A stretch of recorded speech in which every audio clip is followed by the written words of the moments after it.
L'empreinte de l'attentat est pour eux indélébile. Noémie avait 27 ans le 9 janvier 2015. De confession juive, elle est une cliente régulière de l'Hypercacher. Elle préfère garder l'anonymat. Alain Cohanon avait lui 73 ans. De passage dans le quartier, il en profite pour faire quelques courses. En quelques secondes, l'heure de vie bascule. On va nous tuer pour rien, alors qu'on n'a rien fait. Et je trouve que c'est ce qu'il y a de pire. Deux chemins qui se sont tragiquement croisés il y a 5 ans, entre les murs de l'Hypercacher de la porte de Vincennes. Nous sommes un vendredi, il est 13h05, un terroriste s'apprête à passer les portes de l'épicerie. Je suis entré dans le magasin probablement très peu de temps avant lui, mais comme je connaissais le magasin, je me suis dirigé tout de suite vers le fond, parce que je savais que c'était là que je trouvais les produits. Et puis, il y a eu une déflagration à l'entrée. Et puis là, j'ai entendu des gens crier, j'ai vu des gens courir dans le magasin. J'ai remonté un peu les allées, les rayons, et j'ai aperçu de loin la figure d'un homme qui se tenait devant l'entrée du magasin. Cet homme, c'est Amédi Koulibaly, 32 ans. Il a abattu la veille une policière à Montrouge. Face aux djihadistes, les clients de l'Hypercacher se ruent au sous-sol pour trouver une issue de secours. Rapidement, on se rend compte qu'il n'y a rien, il n'y a pas de porte, il n'y a rien pour sortir.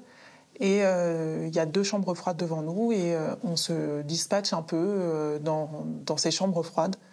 Et là, quelqu'un est descendu de l'étage au-dessus et elle nous a dit remontez tous, sinon il descend et il tue tout le monde. Et donc je suis remonté, j'ai buté sur un cadavre, un jeune type qui avait été abattu par Koulibaly. J'ai dû enjamber le corps. Amédi Koulibaly a tué de sang-froid plusieurs personnes. 3 sont mortes sur le coup, mais une des victimes agonise. Et il nous a dit « Vous voulez que j'achève ? Je peux. » Et il nous a tous demandé, les uns après les autres, nom, âge, fonction et origine. J'ai répondu aux 3 premières questions, mais j'ai buté sur la dernière. J'ai dit français. Alors de lui-même, il m'a dit catholique.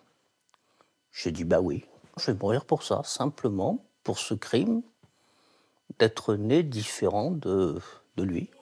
Tragédie à tous les étages. Au sous-sol, Noémie et 6 otages, dont un bébé, restent cachés dans la chambre froide. Il y a des moments où on craque, où on a tous craqué, à pleurer, à se dire que ça allait jamais se finir, que ça allait mal se finir. Et surtout, si on fait du bruit, on peut nous entendre. Donc, on ne peut pas bouger. On peut pas se permettre d'avoir le moindre écart. À l'extérieur, tout le périmètre est bouclé. Les forces d'intervention se positionnent pendant 4 heures. Une éternité pour les 17 otages. La nuit commence à tomber. Il est 17h10. J'ai vu le rideau de fer qui se soulevait légèrement.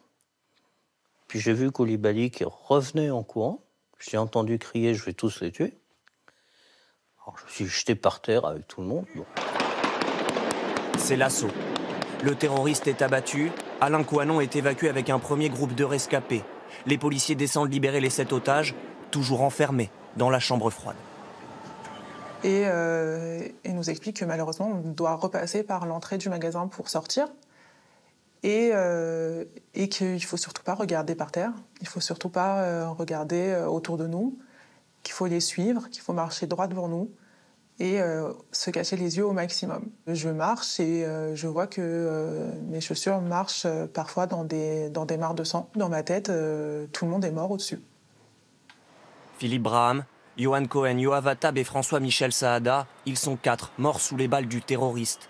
Et pour les rescapés de l'Hypercacher, des blessures qu'il faut lentement cicatriser, celles infligées par le poids du souvenir, toujours marquées 5 ans après.